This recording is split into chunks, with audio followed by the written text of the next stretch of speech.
Butterflies must have really sharp noses then. Wait, do they even have noses? I've never seen one.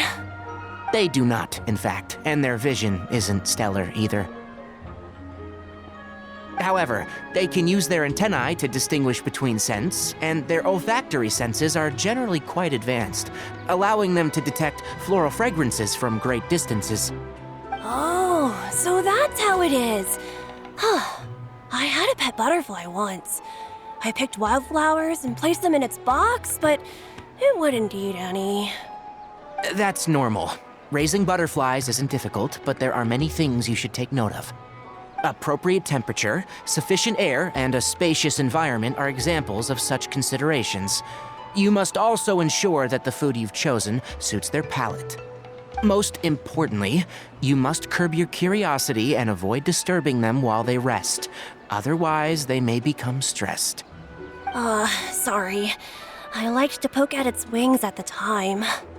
Humans tend to rear many creatures due to their aesthetic value, but not all are suited to such a process.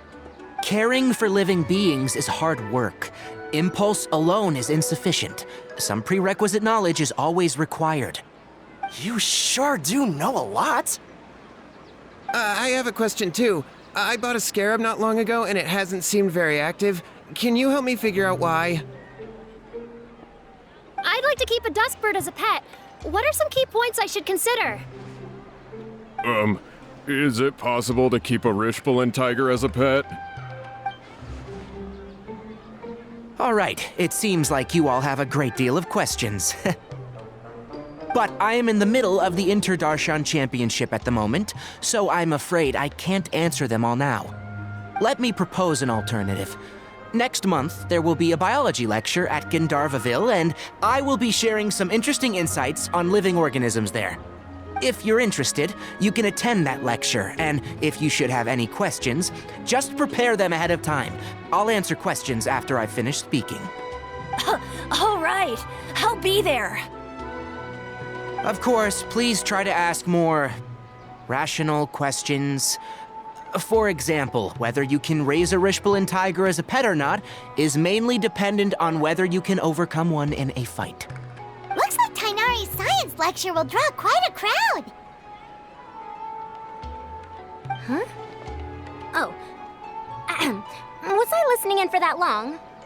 Seems Kale's master does live up to his title as a teacher. Madame Faruzan, I've had a look around.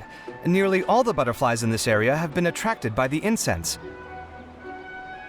However, we can cast our bait further away to avoid this area. All right, then let's get moving.